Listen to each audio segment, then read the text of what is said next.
Jahas, sehän on taas maanantai, viikon paras päivä ja Kivi ja Koistinen.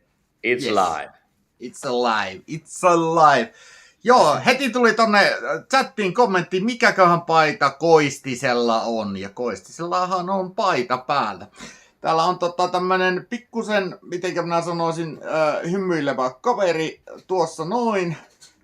2019 vuoden yksi parhaista leffoista ikinä, The Joker, eli jokerimies on siellä paidassa. Ja vähän Jokerista sen verran täytyy sanoa, että ainakin tämä leffa kertoo juuri siitä, että millä tavalla tuo yhteiskunta saattaa tehdä ihmistä mielenkiintoisia persoonia, ja sitten, mutta missään tapauksessa se ei ole hyväksyttävää, mutta joskus on hyvä ymmärtää juurisyitä. Ja sitähän me tässä ohjelmassa käymme läpi, että joskus on ihan hyvä ottaa näitä juurisyitä esille, että minkä takia mennään tietyille aloille. Kyllä. Tuosta juurisyystä tuli kuule mieleen. Mä justiinsa katoin semmoisen sarjan kuin Inside Man. Okay. Semmoinen sarja löytyy, se on tämmöinen minisarja, löytyy Netflixistä. Kiitokset Hannalle tästä vinkistä. Aivan loistava sarja, koska suosittelen kaikkia katsomaan, koska siinä oli kanssa tämmöinen, no mä en halua paljastaa mitään, mutta siis todella niin kuin, miten se nyt sanoisi, mun mielestä niin kuin uraa uurtava ajatus siitä ja ymmärrystä tuova niin kuin kokonaisuus ihmisyydestä ja ihmisistä, että mä en oikein voi sanoa enempää, koska se suosittelee kaikkia katsomaan. Inside Man, minisarja, 4 jaksoa vaan, helppo katsoa. Mä oon semmoinen, että jos tulee joku sanoo, että hei, katsoppa tämä sarja, jos katsotaan, että siinä on 3 kautta, niin mä oon, ei pysty, anteeksi, ei pysty. Ehkä 2 kautta. Jos siinä on niin minisarja tai sitten elokuva, niin ehkä sitten pystyy. Mutta semmoiset sarjat, mitkä jatkuu ikuisesti, niin ne on sellainen, ei, mulla on parempaakin tekemistä, kun katsoo jotain saakelisarjoja. Että katon vaikka mieluummin luontodokumenttia, kiitos.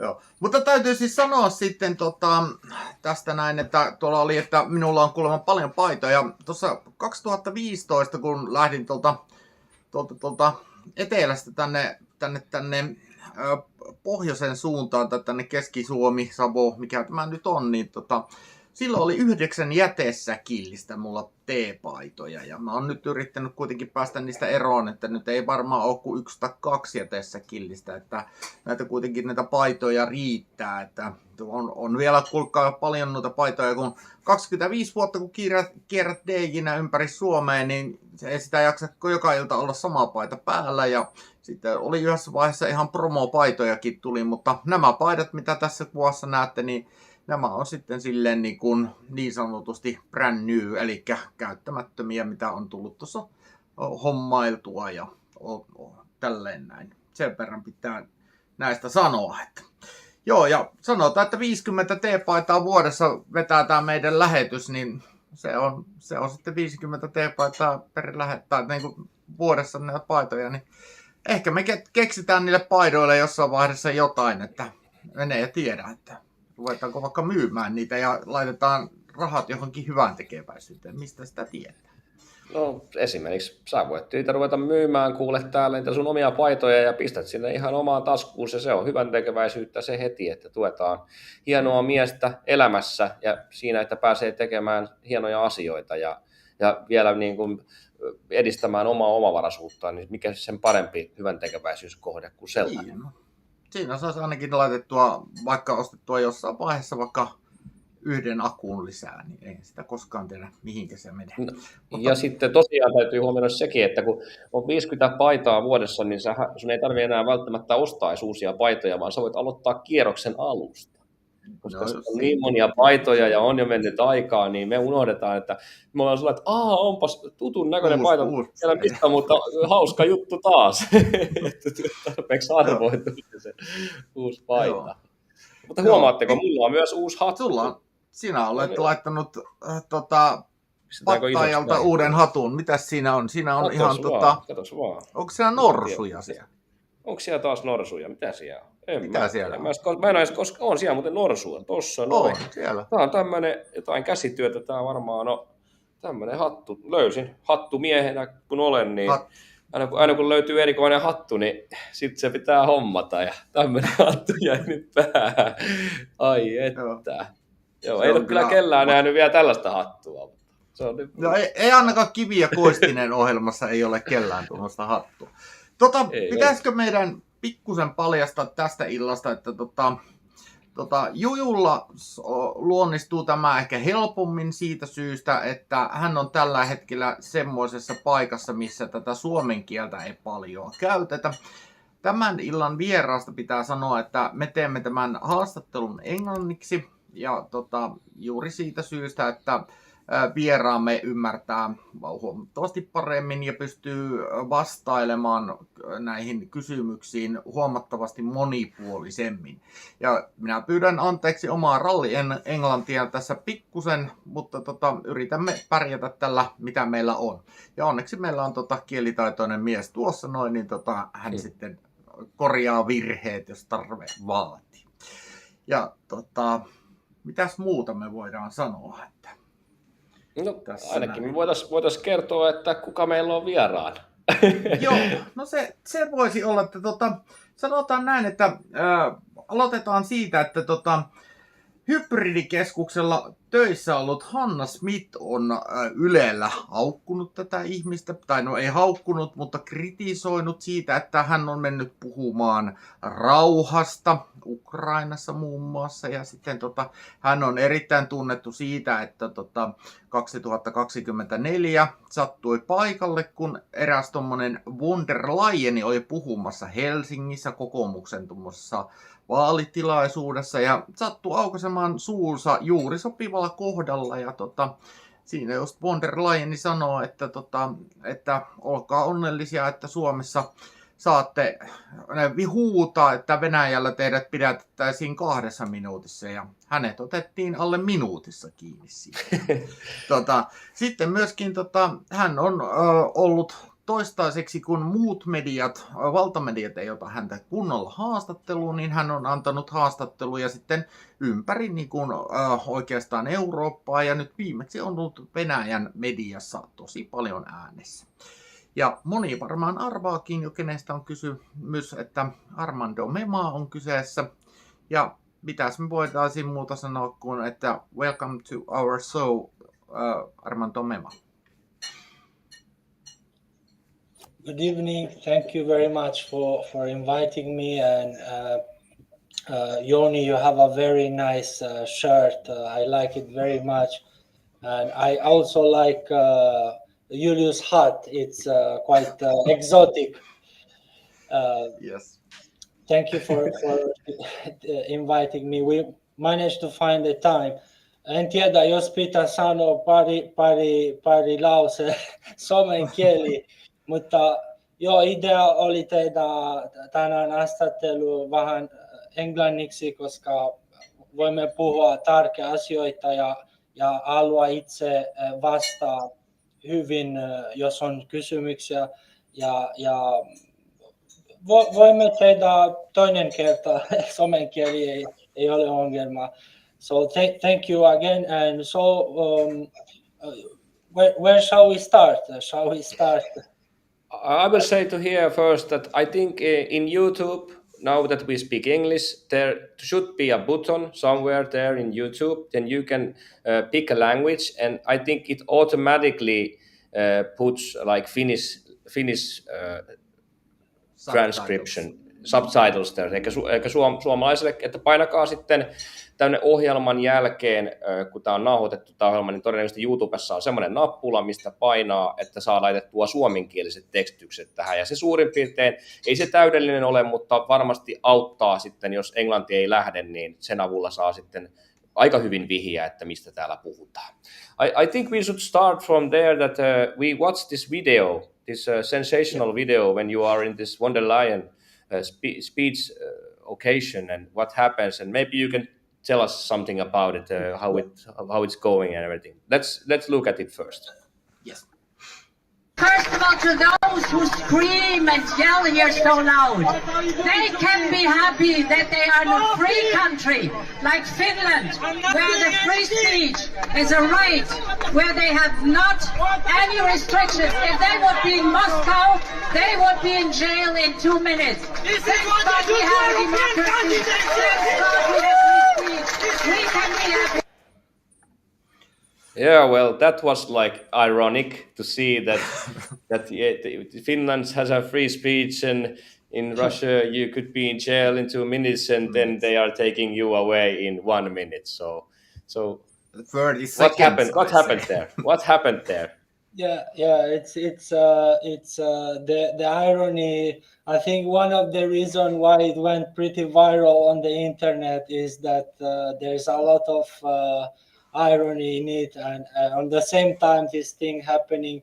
So I was technically I was not part of the protest. I was just I used to take the bus to Nurmijärvi every day from Helsinki, and I was coming back at that time from school. So to my surprise, I saw that there was a European president there having a speech with Petteri Orpo, the prime minister, and I was a candidate myself for the European election. Of course, I was in a small party, political party. I used to be with the Green Party for more than 3 years. But then for reason because of the thing happening in Israel and Palestine, I decided to usually people move to a bigger party to make career and to advance. Like if you are in a small party, you go to a bigger one because they have more money and power, and you can succeed better. I did the opposite. I went from a bigger party. I went to Avoinpuolue. They had pretty cool stuff in the program, and I wanted to be a candidate for the election because it was for me it's important to not be indifferent to what's happening in the world, like to try to be a bit more open and not just minding your own business. So yes, I was in Narikatorile. Ursula von der Leyen was there. I joined the crowd. The protests were already taking place. There were students from the University of Helsinki with megaphones, big writings, and there were quite a lot of people. So like I thought I will take the opportunity to join the protest, since I thought that the way Europe was handling the whole conflict, or I will say genocide, because at certain point it no longer became a conflict in Gaza, so it just became one army destroying one population. And so I'm like, well, I should join the protest, and maybe later I'll be able to get some questions from since I knew that in Finland politicians are quite open, and they allow this kind of interaction with the people during the election campaign. And so later on I had to pick my child from the daycare, so like it was not really a proper planned protest. Like I would have at least called my friends to record to make a video of me, and luckily Helsinki Sanomat, they made the video, and they posted on the TikTok, and that was the only proof I had that I was there in the protest.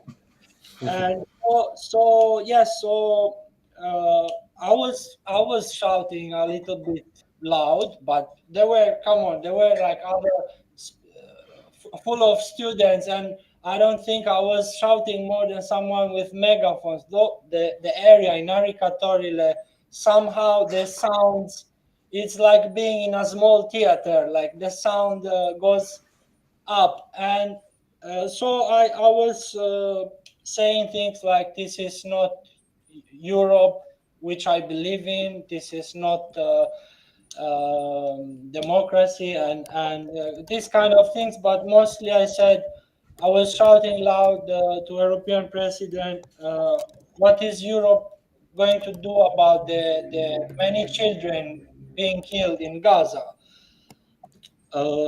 When I made that specific question, it seems because I was surrounded. They were around me. There were the security bodyguards.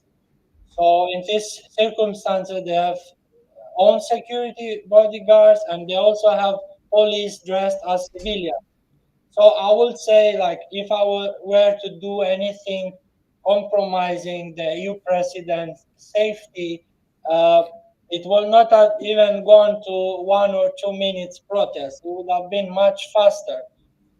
But the specific question in which I made loudly to European president, I think, was one of the thing that could have triggered what happened later. Like the police, Finnish police, came abruptly to take me with force without giving me instructions like you should leave the area because you're not authorized to be here, or you are disturbing or whatever. So they give you the instruction, and then you either decide to follow or remain to protest. So I would say I didn't got that choice at all, because the police grabbed me from two hands. There was one lady and another man. Now I forgot their names, but they took me and they put me inside the police car. They took my belongings, and I was asking why I was being arrested. And meanwhile, the lady said you were being aggressive, and we take you inside. I'm like, okay, like I don't think I was being aggressive. I said, but they put me inside the police car for about 20 minutes, I would say. So just the time that Ursula and Orpo, they could have their speech in peace, or at least there were other people there protesting. So for as possible as they could protest. After the 20 minutes, since obviously the police had no reason to keep me continuing or put me in jail, they came to me and said, "Well, Mema, we shall give you a fine for today, but if you go back to protest in the Narikatorile, we will arrest you." So they gave me clear instructions at this time, and I said, "Okay." I said, "I don't think I was doing anything wrong. I'm a candidate for the election, and there were also other people protesting, but it was pointless to argue on the debate, because they already wrote the fine and they gave me the fine. It was 100 euro. But then after the court, it became 110. But they gave me the fine, and I went home with a lesson that I was thinking to live in a democratic, the most democratic country in the world, actually, because Finland is has one of the yeah, please Leonie. No. Finnish is like number one in free speech. So this is like lesson for you. It's not for Yes, you and I'm like, wow, they can really show you power, like if you try to protest. And honestly, I was protesting peacefully now, because I used to live in Italy before. Italians, they move a bit with their hands when protest, but I don't think I was being like they would have. Most likely their own security, they would have caught me already before if something dangerous were to happen. So I just went home, and meanwhile my political party, they were trying to contact the media to say, like, hey, this happened. The journalists there, they took pictures, many pictures, while I was being dragged to the car.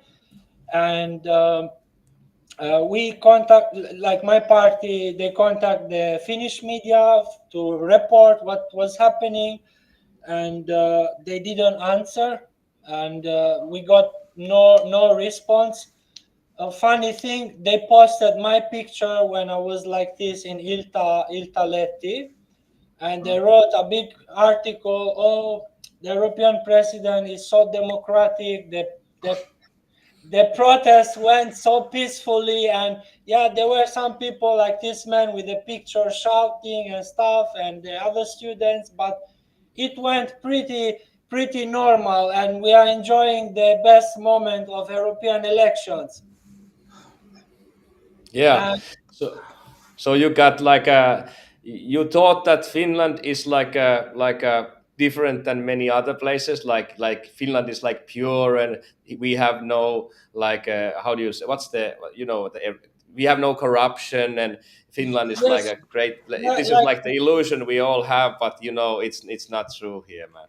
yeah, and I would say that I was hoping at least for the journalists to at least report something little, like some unknown protester went Yes. arrested for, but zero. They completely put zero on the media, and that was one of the reasons that made me continue the publishing on social media and try to raise the voice to the Finnish media that they should inform the public that this sort of things can happen during the European elections, and it is a awakening call for like to the whole idea is that when these things are reported, you have a better democracy, and you have free media.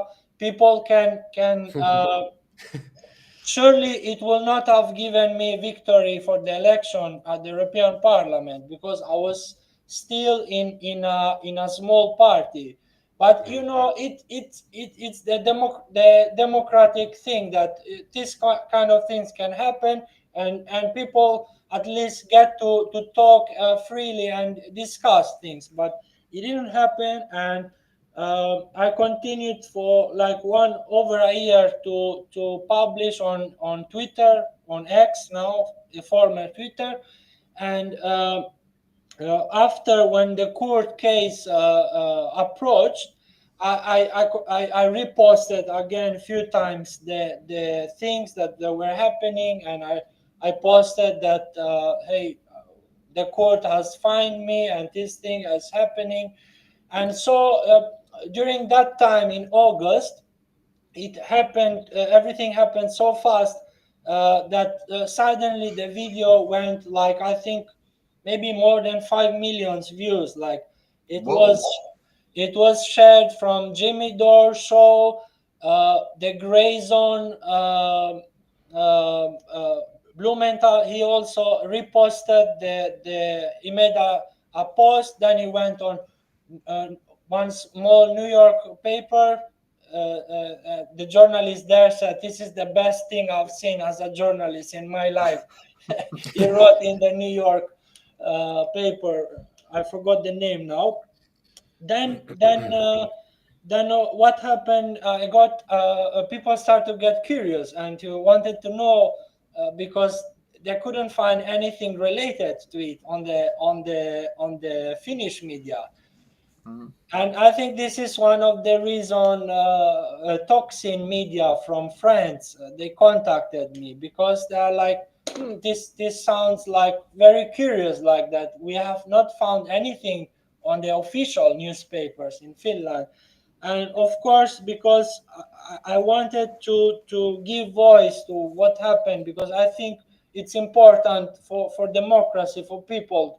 I said, if the people will get to notice, it is their choice to have their opinion freely. But I felt like some sort of journalistic that it should be informing the people that Mhm. what's going on in this country. And so the interview with Toxin Media went pretty well on YouTube, and they shared also they shared also on their social media and everything. It was a pity because I've been studying French more than 7 years, and I couldn't make it in full French the interview.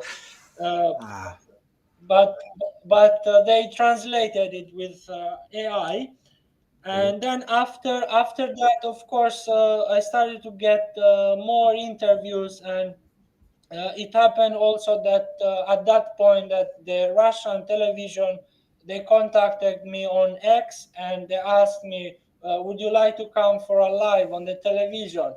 And in my head I'm like, oh, like that's kind of a risky thing to do in Finland, because uh, they're gonna say something really bad about me, like if I go on interview on the Russian media.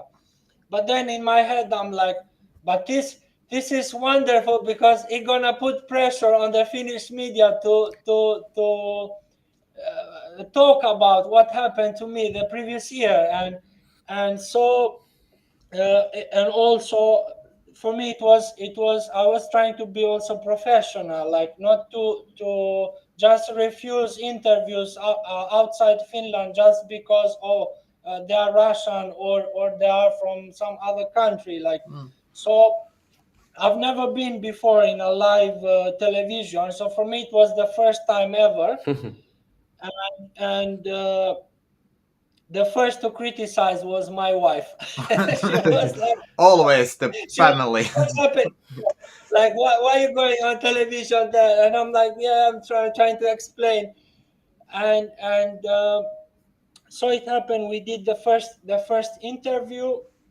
I didn't expect them to welcome me in such a way. Like they even made me compliments and stuff. But aside from that, I tried always to get the opportunity to express my thoughts freely. I knew that they might do me some tricky questions, and I'm like, I'm still gonna try to uh, give voice, because in Finland I was being censored for over 1 year, and that was a good opportunity for me to do that. Do I you have think this is any? like a Yeah, I yeah. have to just say this, that I think this is like a perfect example of how EU really is, and also like, how almost all the mainstream media in Europe is like, it's like this should be reported, but because it looks bad on Ursula von der Leyen,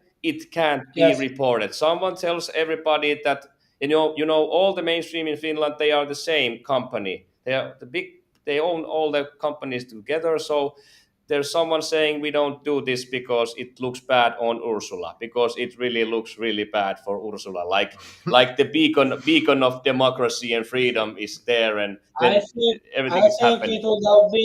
it would have been a terrific scandal all over the world if the news were to be working properly in Finland, because it happened, just 5 days before the voting day. It would have been a big shock for for democracy. And of course, also in Europe, the big medias, I think, as you said, like 5 million views on a video. I think everybody That's knew about huge. the story, but in Europe, the same. They just can't report it. So some kind of like a smaller newspaper that's a little bit alternative can do it, and of course, Russian media can do it because they have no like they don't have to support like von der Leyen, so they can report it. So actually, if you think about all this, now all the Finnish mainstream media and European mainstream media looks really like a stupid. I think Same. like why aren't you reporting this? What's wrong? Like it's they have Yeah, like a yes, they have yes, like yes. an they are not like a news reporting should be like neutral. It should be neutral. It shouldn't have the sides or things. They should just report it. But now we can all see that they are not neutral, so they have a side that they are doing. So that's Do like you a have?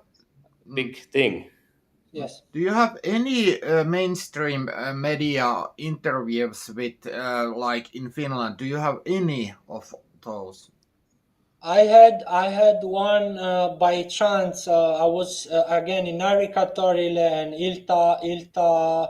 Iltalehti were there on the road, and they were asking people about how to where the government can find the money to adjust the economy, and casually she stopped me there, and I told her I can happily answer to this question, and I told her, look, I've been active in I was a candidate for the EU election. I hope it's not gonna be a problem, because I know that there might be some issue. She said, no, don't worry, by 7 p.m. it will be published.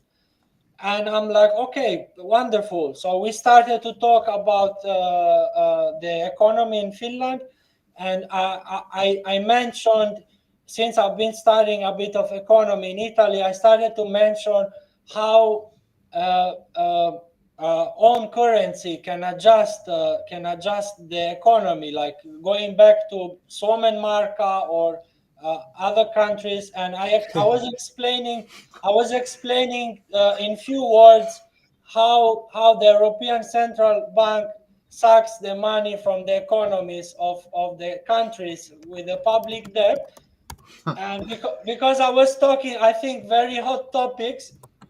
No, it didn't go. So that was the only time that I had a more proper interview in Finland.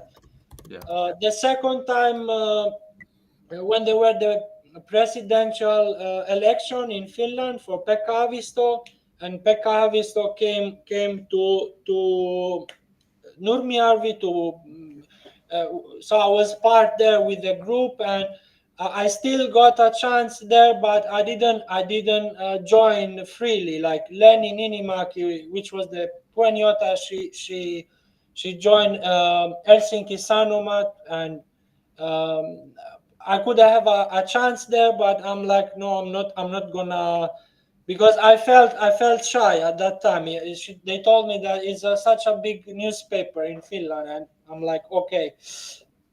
But yeah, so definitely I've not been before in main interview, and I don't think after the article Yle made, I don't think they're gonna invite me anytime soon. Yes, this Hannah Smith has commented of this Russian information. How do I say this? Like this information of Russian. Like, and this here is your picture also, that, but and Hanna says that is it's not good for like free country like Finnish to say opposite what the EU does. So this is So I want to ask you, Armando, how you see this Ukraine conflict? How do you see it? What is your perspective about this whole war against these countries? Yes, I see it as a main tragedy for the Ukrainian people, who are going through very difficult time, because they have the rich people, they have some alternatives. They can flee abroad from the war, or they can find some alternative to not go in the battle and die.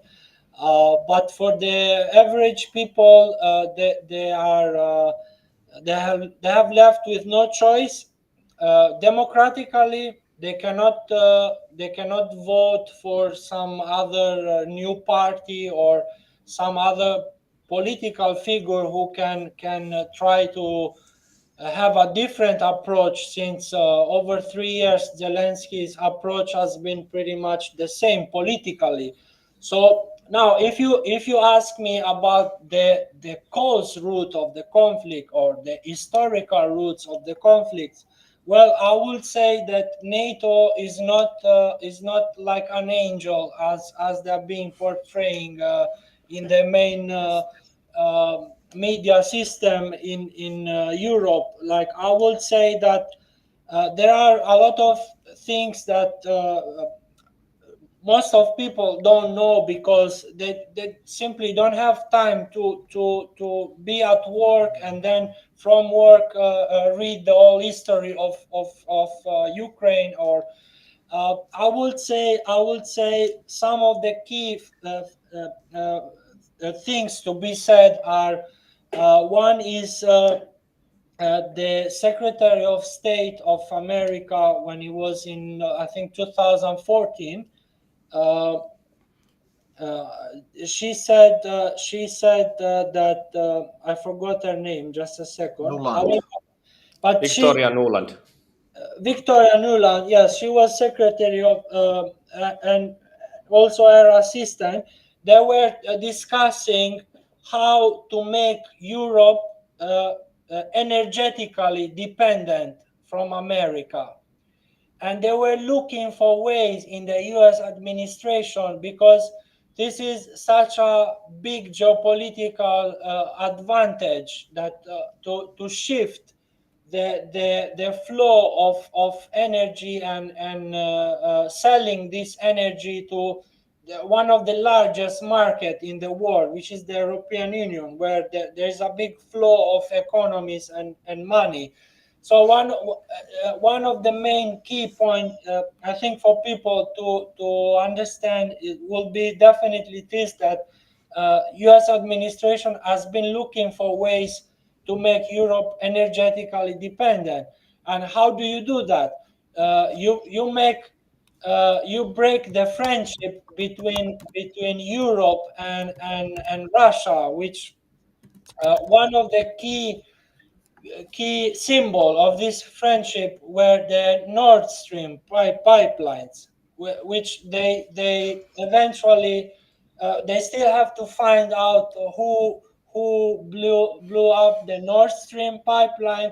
But it makes a lot of sense to me that those who did it had the clear intention to make Europe energetically dependent from not from Russia, but divert to other customers.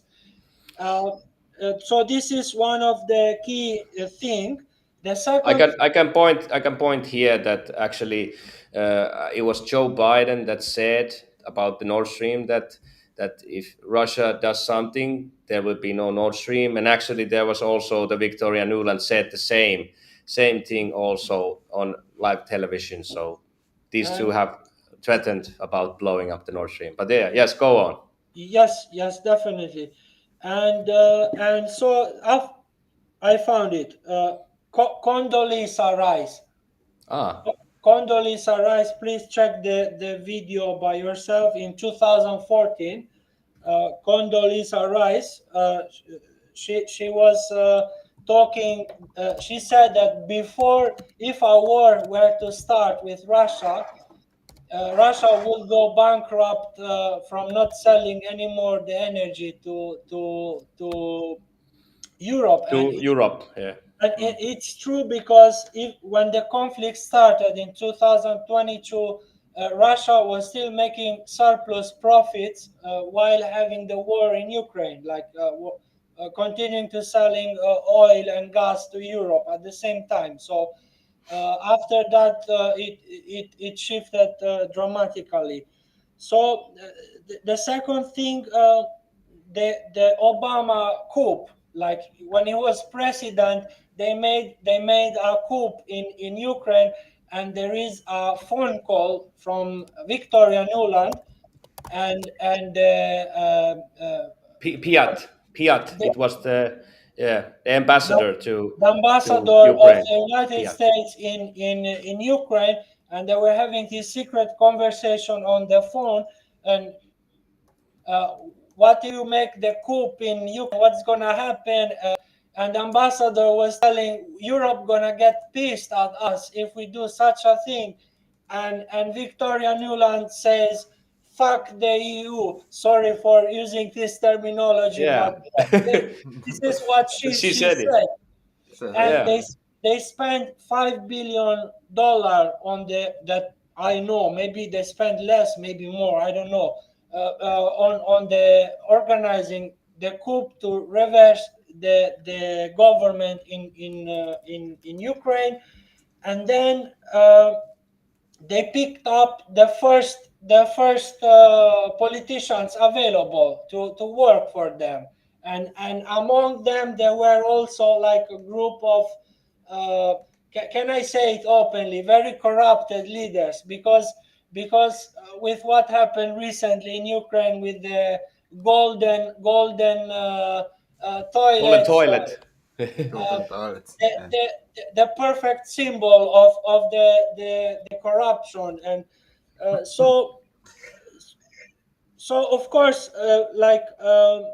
from like when they divided Ukraine from the Soviet Union, like John Marsheimer said in one very nice interview at the university in America, he said that when they divided the borders, many ethnicities found themselves inside the new borders of Ukraine, and you get a similar scenario to what happened to ex-Yugoslavia, where there Yes. were many ethnicities, and then suddenly they make new borders, and then you had like things like I am of origin from Albania myself. So Yes. when the war happened in Kosovo, I remember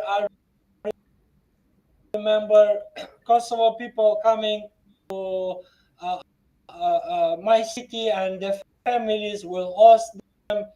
They were refugees from, so there started to be conflict within the country among the ethnicities. And now they got also the government that they started to ban Russian speaking language. And now I won't go in details because I'm not an expert of the Ukrainian war, but there are like books like Scott Horton with the title Provoked.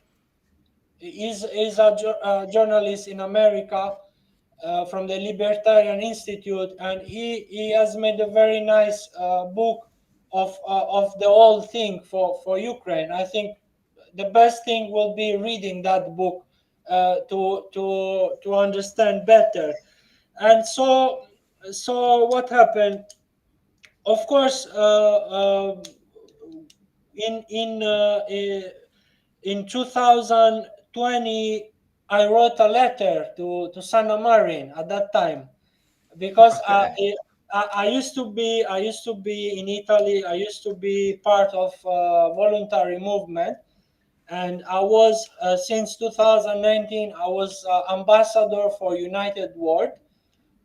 For it's called New Humanity NGO. They have special status at UNESCO, and basically promote values like universal brotherhood and peace. And it's like I grew up in that environment in Italy, and we used to do some activities to contribute for the others. And in 2016, I was a volunteer in Uganda for with the same NGO for the United World Project. And so when I was seeing the things happening around with Russia moving the troops and all the political situation in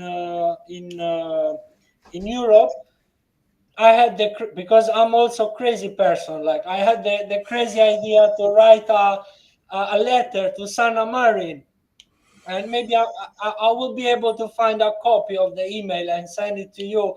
And she said, "Thank you very much for email, but I'm too busy to participate in any meeting discussing for peace and those things."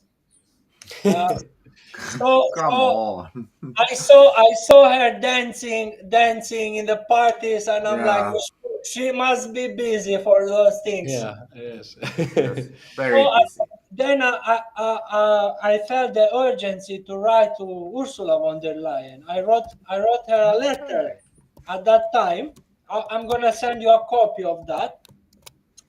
And I wrote her. I said I was still within the United World Ambassador program, so I was presenting myself as a volunteer, and I wrote her this letter and talking about the need for dialogue, the need for diplomacy, and she answered me through one of her assistants with one of these basic format letters like, thank you for being so concerned for peace and those things, but the European Union is the best. We are doing so much for peace in the world and all these things.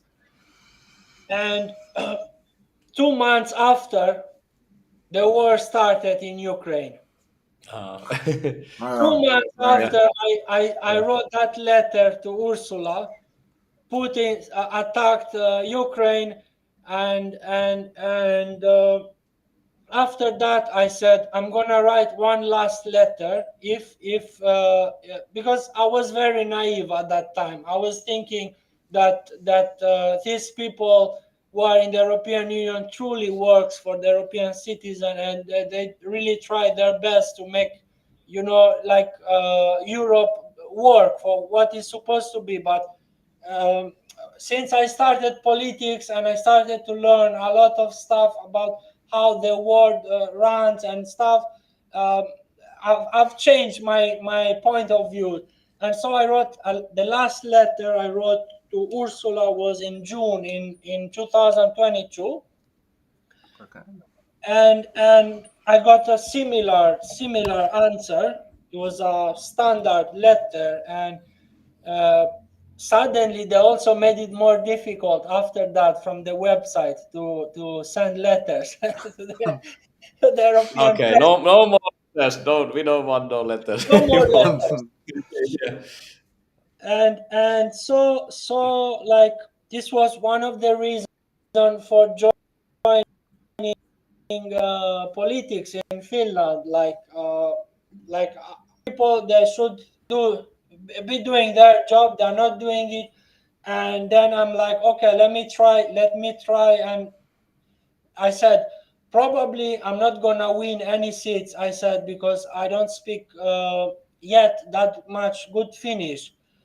But then I'm like, but still, like, you have these meetings with the hallitus and stuff, so you have great connection with people, and you can maybe influence when you are in the meeting, saying your opinion. So I got the opportunity, and I became a member in the hallitus in Nurmijärvi, and it happened like that. Like I used to participate in the meetings in Helsinki, and there will participate Pekka Havisto, Atte Ariane, other people from the parliament. And so truly, like within my limits, I could express my opinions and try to do something in the community. But they labeled me as a Russian propagandist already in 2022. Welcome to the club. The secretary of the Usima region came to me and said, Armando, we have to talk. I said, okay, sure. We seated there face to face, and he said, a lot of people in the Green Party believes that you are a Russian propagandist. And, Come on. and I said, wow, this is I said, I'm just trying to like, I don't think like being a green member, saving the environment, and then you like, yeah, let's send all these bombs to Zelensky, and I think the green members should be pro peace, so they should be more like, let's save the environment, let's save the people from war.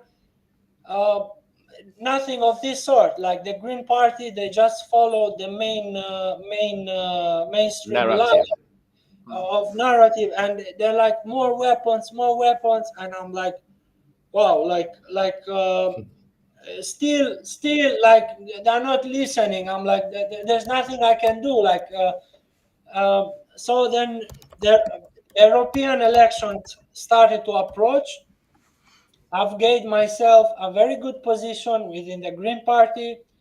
I will go to every campaign, every meeting, uh, being always there. Like everybody started to get to know me within the political party all over Finland, because I was the main one going at the meetings. The other were too busy to go, and I'm like, now finally the European elections are approaching. I said, finally I may have a chance to run for the EU election with the Green Party. And we didn't do any votings for how the list should be. So the list was made by the hallitus of the Green. Green Party. They didn't give any voice to like usually for the European, for the Kuntavalit or Aluevalit, they're going regional election or council, they're gonna make voting, and by hands with a green card or red card, whoever wins then goes on the list democratically. They didn't make any list of that sort. They said you may express your interest, and then the hallitus gonna decide. I'm like, okay, sure. I wrote in the website. I made at that point I've given up to make the whole application, because I'm like, this, it doesn't feel right. Like they should be giving space to everyone. And so I made one of the friend there. She lives in Järvenpää, and she's like, Armando, you should try still. She was encouraging me to apply for it. You should try, because you know you've been on the meetings so many times with the Green Party. Everybody knows you. You should give it a try, and you're not saying anything like extremist, like you're just advocating for peace and a diplomatic solution for the conflict, and then other things also. Okay, I took the courage. I made the application. Completely ignored. I didn't receive any formal answer to that. Why I may not be a good fit for the list. Then I went and I talked by face to face with the party secretary, which was Anna Moring, if I remember correctly. And I said, look, can you say again what the name was? Anna Moring. Moring. Yeah, she was the secretary. Okay. And if I remember correctly, the surname, but Anna was her. And she said to me that, well, we have been thinking about it, but you don't have that much experience, and we believe. She said we believe other people have more chances to win, and in that view we make people who can gain more votes. I said, sure, it makes sense to me. And then they took one guy who had just 2 months joining the party, but he was friend within the hallitus people, and he was in the list. He was in the list, and I'm like, but he has no experience.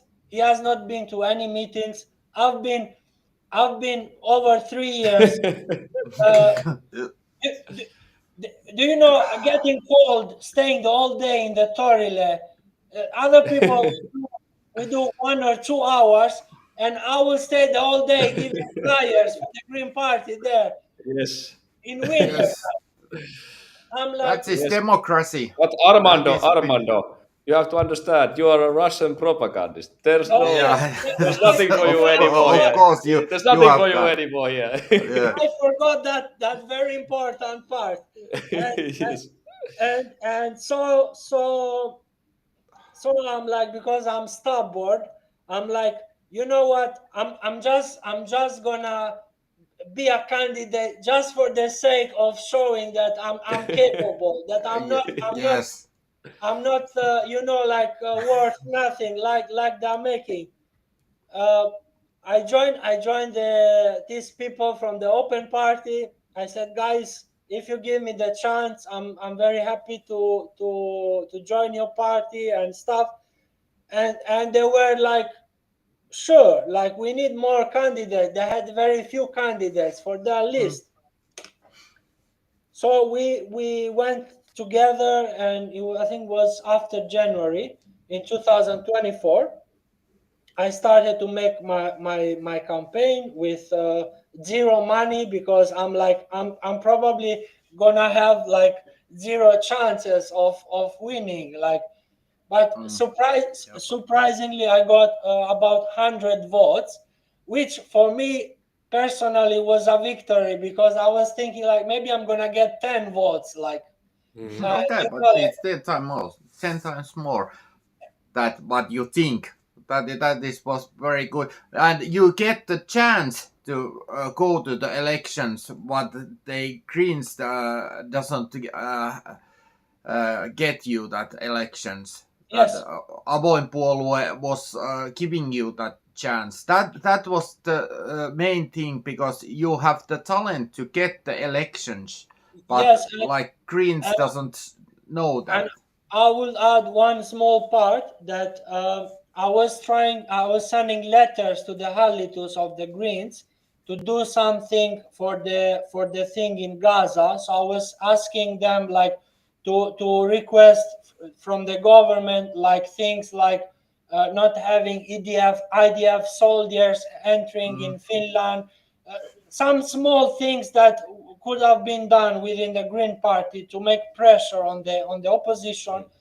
And that was the last thing that triggered me, that they didn't answer to me, and I'm like, what am I doing still here in the Green Party? I said at that point that I cannot even like get the basic, like trying to have a dialogue with Yeah. them. Yes, Yes, and you got and cancelled. cancelled you. completely. And uh, going back to Narikatorile, it happened. Uh, of course, it brought me some stress, because like being a father, and I had to go and pick my child later, and I was there, and I'm like, I didn't expect this kind of reaction from the police, Who and does? I'm like, maybe what's gonna happen. I started to worry, like, what if they take me actually to jail 1 or 2 days? I started to think all the crazy stuff there, but then at the end I'm like, but this is little trouble. I'm like, at least I'm trying to do something for the things in Gaza, for the people there, and I'm like, sure, like.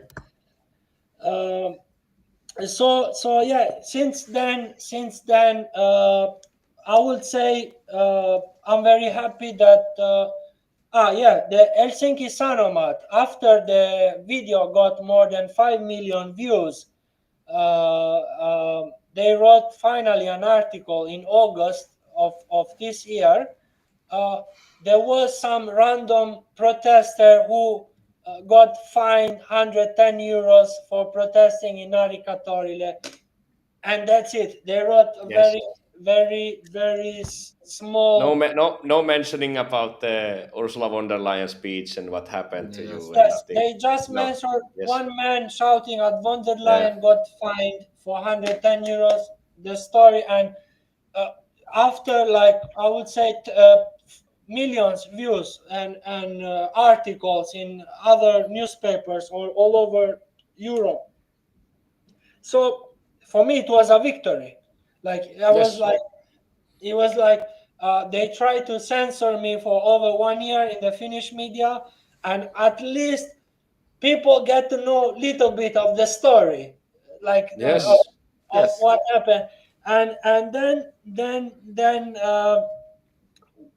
after doing the interviews in the Russian television, this brought more pressure on the media in Finland, because at certain point they're gonna need to answer to people what explanation the media they have for not having reported the case. And Iltalehti made an article without contacting me. They made, oh, strange news are appearing all over the world. In the Times of India, they made is one of the oldest newspaper in India.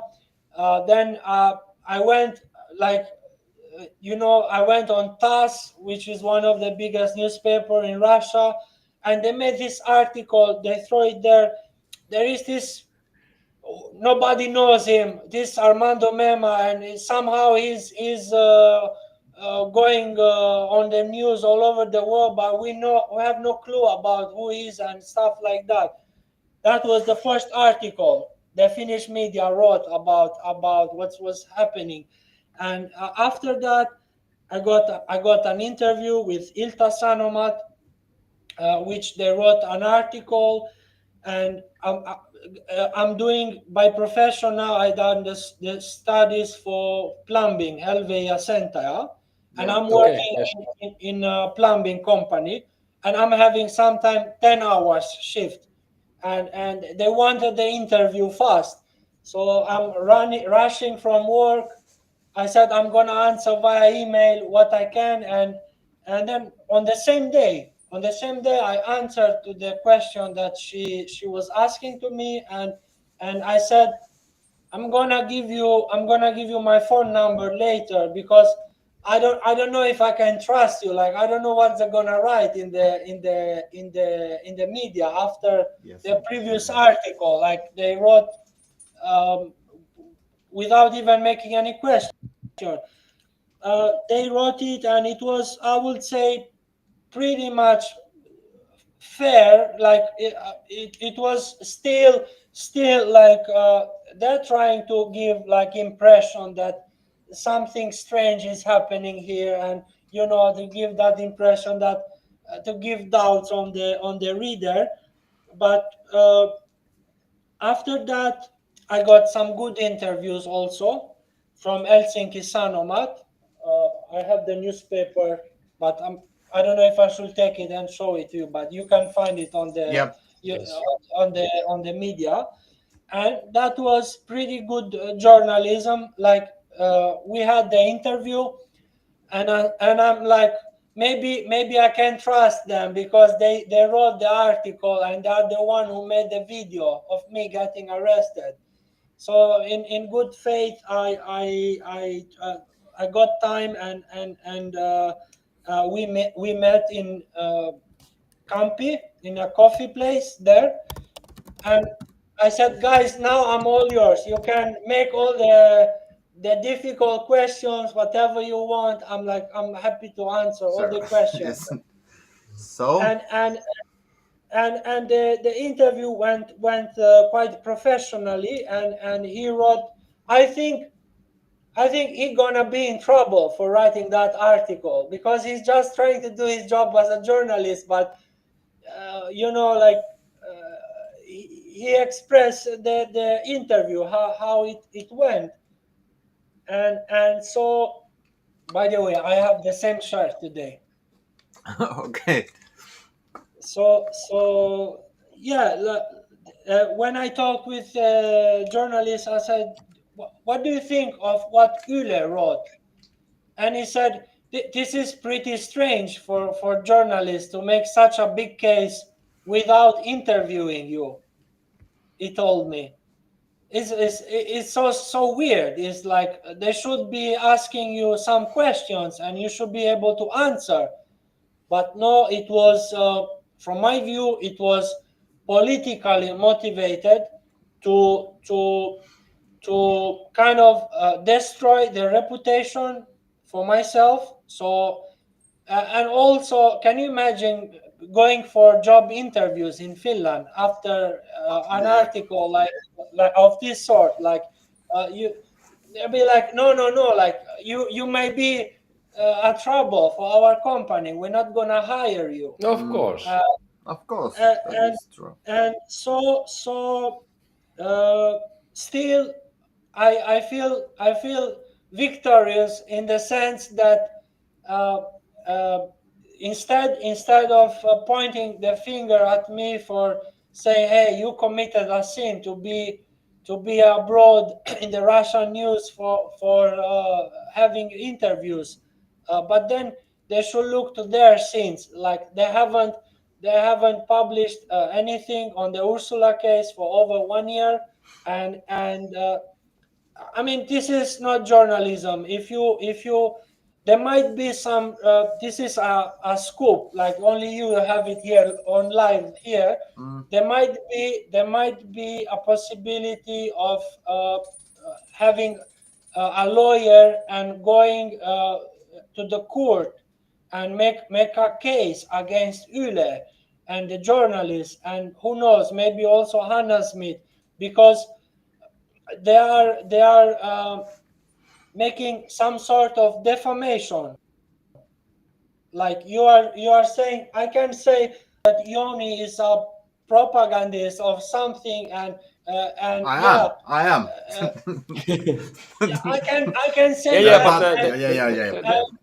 but the rules are, the journalist rules are that if you are going to like offend someone, you have to take him on air also and let him speak for himself. That's a basic rule Because of journalism. journalism. You yes. can't just like say Both things sides. about Armando Mema without getting Armando Mema and speaking for himself in the media. That's like a basic rule, and they don't do it. So you're right. Because the problem it's against the here rules. is like Hannah Smith is like propagandist, and she protects her own job, because if she can claim that there is propagandist like Russian spies or something, she loses her job. That is her job, and that's why there was no interview with you. That is so simple. Of course, because if they would ask your opinion, you would give them, you would talk about these ideas. They would say that that's a Russian disinformation. Yes. You can understand now that if you have a different opinion about these things in Finland, it means that is Russian disinformation. It's not opinion. Always. It's like it's straight like something like we are brainwashed, like. Yeah, definitely. Yes. It's bad for the public debate, because it's same like when there was the corona pandemic. Yes. Like everyone who was against or remotely having a doubt about the vaccine, if it was scientifically working or something, you are an anti-vax. Yes. And it was same direction, I think. Like, and now the third one, it's gonna be about the war, in my opinion. It's gonna be about Europeans having to decide whether or not they're gonna join Ukraine in the fight, and then it's gonna be like, you are a traitor because you don't want to defend Europe from the aggressor. Yes. I think some sort of this thing's gonna happen. Yes, you want the wrong peace. That peace you want is wrong. Yes. We want this our peace that comes from putting Russia down, and that's the right peace we want. Yeah, Of definitely. course, China down and Russian down and India down, and of course Europe and America up. That is the basic good peace plan. And if they're going to be like same peace like the Russian and Ukraine wants to have peace without the fighting. So that is not good because the military complex doesn't get the money in United States of America. That is the problem here because the peace cannot be achieved by this way, and it's not good for Europe and United States. So yes. There is like I will be happy to talk more about those because the otsikko was Ukrainian tilanne päivitys, and we talk about pretty other stuff, but no. We will change the after this live show. We put right text to it. Yeah. But definitely there are like many things to be said for the Ukrainian conflict, and I think I said something important, like the some of the things that are not said to the public in the main media. But yeah, definitely. So I'm continuing I'm continuing to have interviews and like also I had another interview again on the Russian television last Friday, but I published it today, and I'm gonna get the opportunity to participate in interviews like this each time I get the opportunity, because I think it's very important for the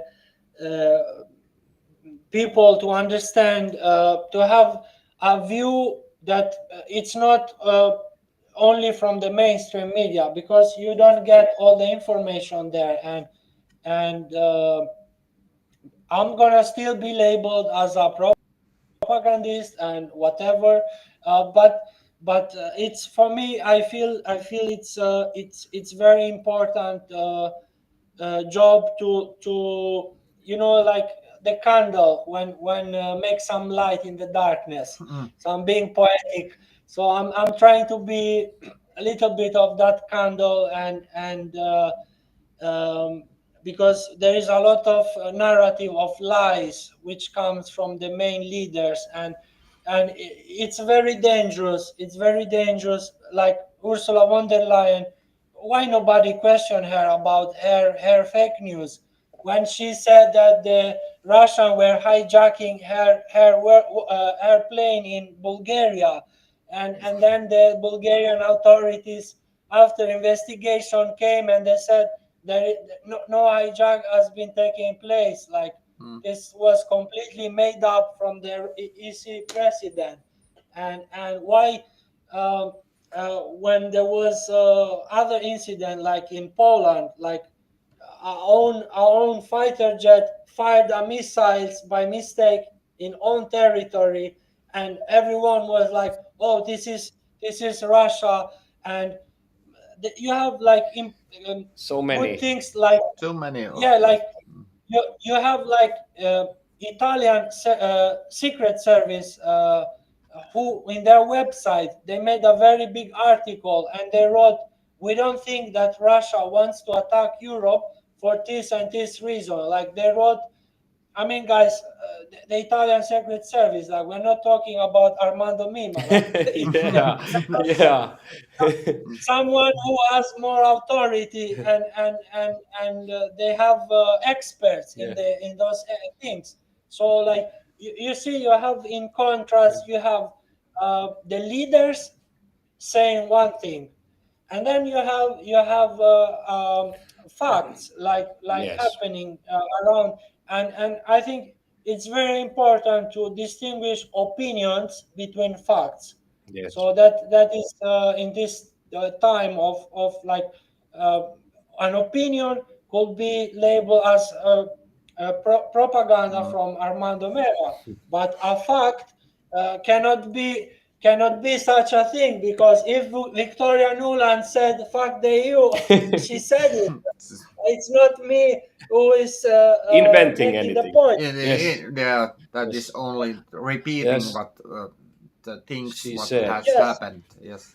So it's very important for the fact. And I don't know if you have any questions, other questions for Well, today. I have to say here that Armando, I'm really like happy and I appreciate that you are willing to talk about these things because you've seen how happened to you. There will be canceling, there will be bad talking about you, there will be doing many things, and still you are here, you're talking because lies need censorship and truth will come in the end. It will come in the end, and as we can see how they tried to put you down, still like the world is a miraculous place. They put you down and still somehow you come up many times more. So I really wish you continue in your journey because I know you will get far through to listening to your heart and truth, and I know that. Thank Then you. that's why I want to ask you, are you going to get like you gonna go to get elected in future also? Are you going to you have an idea of I'm that? hoping I'm hoping to make the European collapse before the next EU elections. I'm not gonna need to run for the EU elections, Mm. so I'm hoping that in the next parliamentary election, Finland gonna uh, like I'm hoping for Vapauden Liitto to win. There are some disagreements within the party. Some things that, in my view, need to be corrected. But they have the best program so ever, comparing to the warmongers, because now the other parties, they are only left between deciding how how much weapons they're gonna send next to Zelensky. So that's all they can choose, and so I'm hoping for the parliamentary election. I cannot be a candidate myself because I have the Italian passport, but I'm sure I can give a good contribution for people who wants to run for the election. So this is a bit of advertisement. If people are watching this video, they can be part of the next parliamentary election all over Finland. I'm gonna help them to be in a fair democratic way to go in the list, and you gonna have yourself the chance to do something for your country. So whoever sees the video and is motivated after all these things happening, please join us. Uh, Probably we won't be having that much money for the campaign, but just the fact that you're gonna be on the list and you're gonna vote for us, it's gonna be a big slap in the face to the people who wants to destroy the economy and most importantly the peace of Europe, because at the end of it they want to what I'm seeing, they really want a conflict with Russia because of their agenda, which I don't understand. It's Can you imagine ending up in a nuclear conflict? I can't imagine myself. Like, what we're gonna do then? We're gonna debate who is right and who is wrong. Or gonna it not even gonna matter at that point if you Yes. start to launch nuke all over Europe and Russia. And so I hope within my limits that I'm trying my best for it, and time gonna tell. Like I must say that Julius just said that when their light need censorship. Like when I have a look of a couple of your videos, and interviews, you say the same things. You don't lie because you say the same things over and over again. You don't change those. You say the same things. That is the truth. And like mainstream media, they lie. Of course, they censorship you like 1 year now. So, and this is censorship by mainstream media. I cannot understand what this means to you, like in mentally for Finnish. When you come to the Finland, you expect like free speech and mainstream like to be open and like this, and you don't get that in here. And now it's like French and of course the Russian people give you space on their online and also in Japan, yes. like I had interviews with Okay. one professor of neutrality studies Okay. is Pascal Lottas, and he has in his show people like Jeffrey Sachs and like Yes. people very known in the world. And I don't know, like somehow I'm also there, and we had 2 interviews together.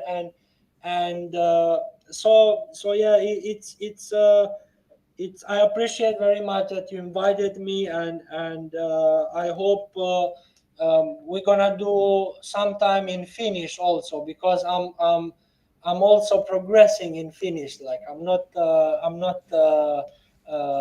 so like voi But puhua, mutta I hope for the next time, if you didn't get tired of me no, speaking. no, no, no, no, no, no. This is very good exercise for us also to have speaking English, interview with English. This is very good Cool. for us. Cool. Haluaisitko Armando tähän loppuun vielä sanoa suomeksi jotain katselijoille? No, joo, haluan sanoa kiitos paljon haastattelusta, ja oli tosi tärkeää, että voimme keskustella tämä asioita, kun mulla on sensuuri suomalainen uutiset ja media, ja toivottavasti, että tämä juttu aktivoi ihmisiä, että olla aktiivinen ja tehdä vain mitä he voit tehdä. Eli esimerkiksi äänestää, koska on ihmiset, että ei äänestä, ovat vastustaa, eli demokratia ei toimi, kaikki maailman on rikki, ei ole mitä mä voin tehdä ja ottaa ollutta ja näkemiin, mutta se on tärkeää, että tämä voi olla yksi asia, että voi antaa ihmiselle. Minä haluan antaa joku kiva asioita, että he voi miettiä demokratiaa, voi tulla mukaan, vai voi rakentaa demokratiaa takaisin Suomessa. Ja tämä on kaikki. I'm still happy for Julius that he's in such a nice weather in Asia there, but we gonna be in touch, I think, next time, whenever you want. And I hope they're not gonna target you after this, because now it seems like whoever gives me interview, it's automatically portrayed, like as a collaborationist. We have as our guests probably the most cancelled people in Finland and everywhere. So you are not an exception, Armando, in our show. So Okay. yes, I have our own career in music, and I've been cancelled for years for many places about speaking about many things like coronas and maybe like some immigration problems many years ago. And Jouni has worked with many people also that has been criticizing, many the establishment and governments. So that's what we do. We get people that don't get the voice to come here to speak their voice, the thing that they have done, and want to say that you have Jouni something to say. Just say, Jouni. I'm only saying that this is the platform for saying things what you cannot say in the mainstream media, and I hope this helps you, and of course the people who see this, please share and like this video, and order this channel and leave a comment. Of course, please support us. Sä voit sanoa suomeksikin se muuten. Elikkä ja myös sama juttu suomeksi, elikkä toivon, että tilaatte kanavan, koska muuten ette näe näitä näin. Ja laittakaa peukkua ylös tai alaspäin, kommentoikaa. Ja ihan huippua, että olette kommentoineet tuonne live-chattiin paljon, olen seurannut sitä. Kommentoikaa lisää. Ja se, joka katsotte jälkilähetyksenä, toivon, että jätätte kommentin sinne. Laittakaa vaikka minun paidasta jotain ja kirjoittakaa, että Armando on erittäin komea mies ja on paljon hyvää asiaa ja Juju on edelleen Thaimaassa. Kommentoikaa ja jotain. Jouni on edelleen kalju. Jouni on edelleen kalju. Ja vielä sitten sanoa, että kuten Armando tuossa sanoi, niin ihmiset, niin tekeminen, osallistuminen, ihan minkälainen tekeminen vaan, sen mitä pystyy, kaikenlainen tekeminen kaikkien näiden asioiden eteen niin on tärkeää. Se voi olla vaikka vaan se tykkäys tai jako tai puhuminen ihmisille näistä asioista rohkeasti. Ne on tärkeitä tekoja, koska niin kuin nyt me ollaan tämmöisessä tilanteessa, missä me tarvitaan tätä puhetta, tätä ääntä, tätä tietoutta ihmisille, koska me olemme tämmöisessä informaatiosodassa tai kuplassa, missä meitä pyritään hallitsemaan valtamedian toimesta, ja nyt vaan niin kuin ainoa keino päästä tästä rikkoa tämä kupla on se, että me ihmiset tullaan ulos ja aletaan puhumaan näistä asioista, ja sitä kautta sitten voidaan tuoda sitä, olla niitä kynttilöitä ja siellä pimeydessä ja tuoda sitä valoa esiin. Juuri tätä. Kiitoksia right. Armando Mema tästä jutusta. Toivottavasti tulet uudestaan ohjelmaamme. Kiitos. Olitte aivan loistava. Ja jatkakaa hyvää työtä ja paljon onnea ja menestystä sulle ja sun perheelle. Kiitos paljon. Kiitos. Moi moi. Moi. Noin. Uskomaton vieras. Uskomaton vieras. Siis uskomaton tarina. On. Joo. Ja siis täytyy sanoa se, että jos ette niin kuin kaikkia välttämättä ymmärtäneet tästä näin, niin tuossa tärkein pointti on kuitenkin tässä näin se, että niin kuin valtamediassa huomataan se, että jotain asioita ruvetaan sensuroimaan, ne painetaan alas ja sitten jonkun vuoden jälkeen sieltä tulee pikkunen otsikko, että näin tapahtuu. Ja sitten näitä juttuja pyöritellään silleen, että ei haastatella just tätä kyseistä osapuolta. Esimerkiksi Armandoa ei oltu haastateltu niin kuin monenkaan näihin valtamedian juttuihin, ja se on jo journalistikisen etiikan vastaista, että maalitetaan jotain ja ei oteta kommenttia sieltä. Ja sitten mikä tässä minun tärkeä, mä olen katsonut noita Armando Meman noita haastatteluja tältä päivältä, niin Armando kuitenkin pysyy koko ajan siinä samassa asiassa, toistaa ne samat asiat ihan kronologisessa järjestyksessä, mitä on tapahtunut, ja jos ei tätä tekisi, niin hän valehtelisi.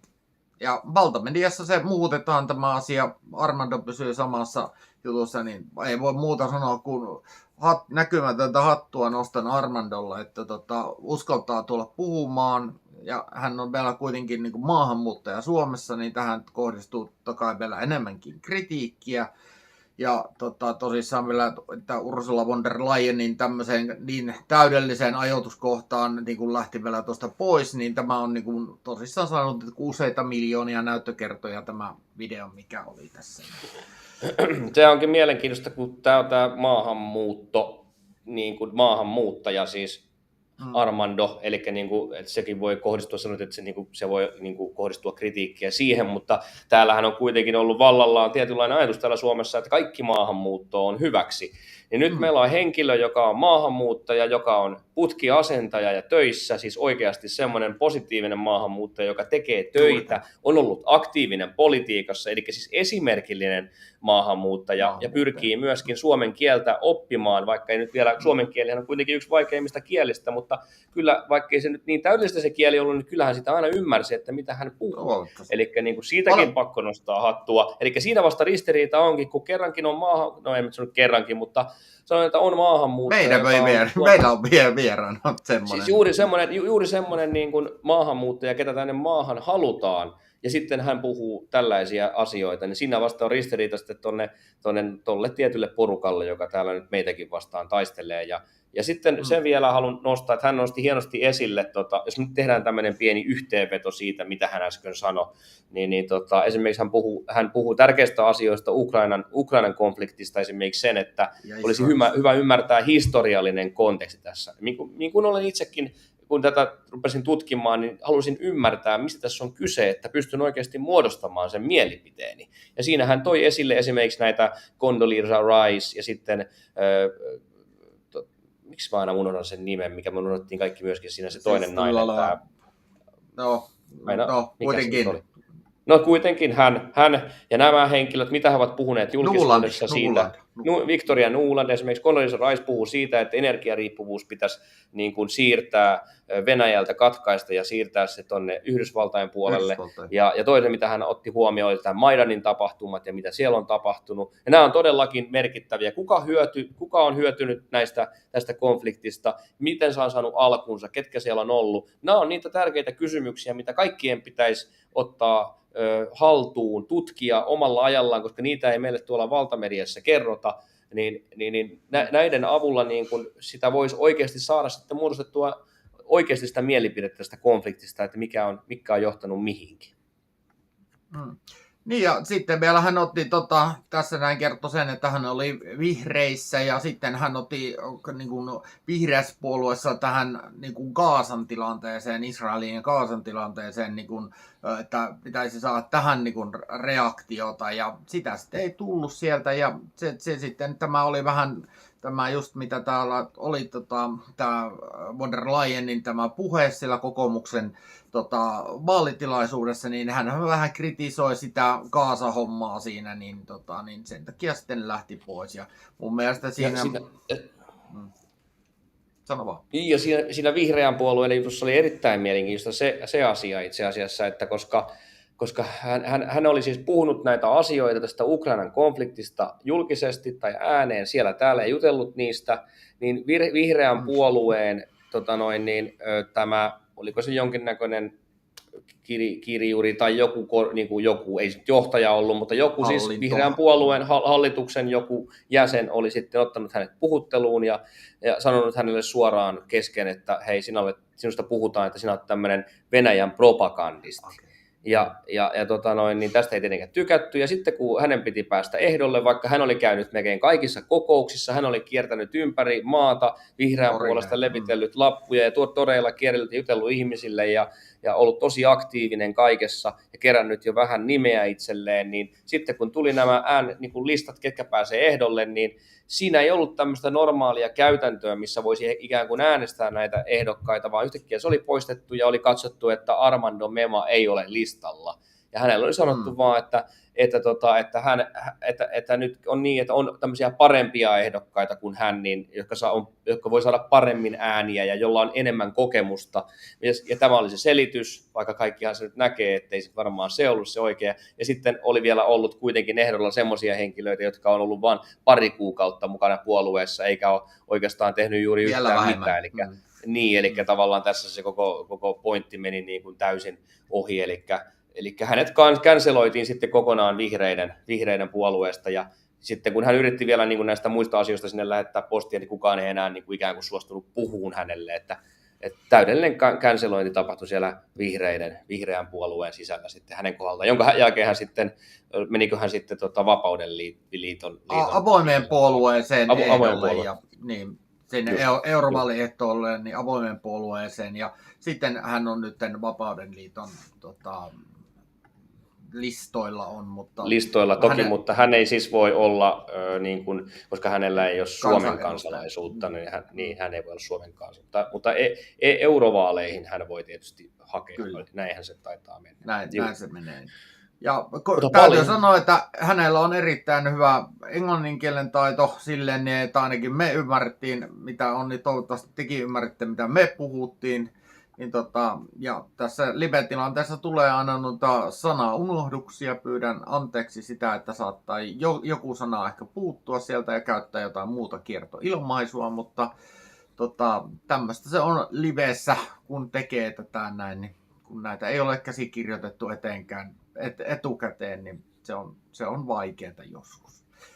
Mutta täytyy vaan sanoa itse, että olen erittäin tyytyväinen siihen, että Armando uskalsi tulla meidänkin ohjelmaan. Mitäs nyt me sitten tehdään, että laitetaanko me tältä erää pakettiin vai hypätäänkö vielä näihin aiheisiin, mitä täällä on vaikka mitä keskusteltavaa vielä niin kuin näin, jos halutaan vaikka Ukrainasta puhua vai tehdäänkö erillinen ohjelma, onko tämä Armando Mema? Annetaan tämän olla tämmöinen Mema-ohjelma, koska tässä on kuitenkin englantia sen verran paljon, niin tämä menisi semmosena. Ja sitten me voidaan tuossa ehkä tehdä semmoinen yllätyslähetys. No ehkä me voitaisiin tehdä näin sitten joku tämmöinen ilta, voitaisiin vähän ottaa Ukraina-keissiä, kun siellä on niin paljon herkullisia asioita tapahtunut. Nyt on nimittäin, joo. Voitaisiin vähän sivuta niitäkin. Mutta laitetaan tämä tältä erää pakettiin. Kiitoksia kaikille ja en sano ensi viikkoa. Voi olla tehdään joku yllätyslive tässä vähän ennen sitä, mutta jos ei sitä ennen, niin ensi viikkoa. Niin, kyllä. Ei muuta kuin hattu päästä ja ulos sitä menemään. No niin, all right. Hei, mitä? Kiitoksia.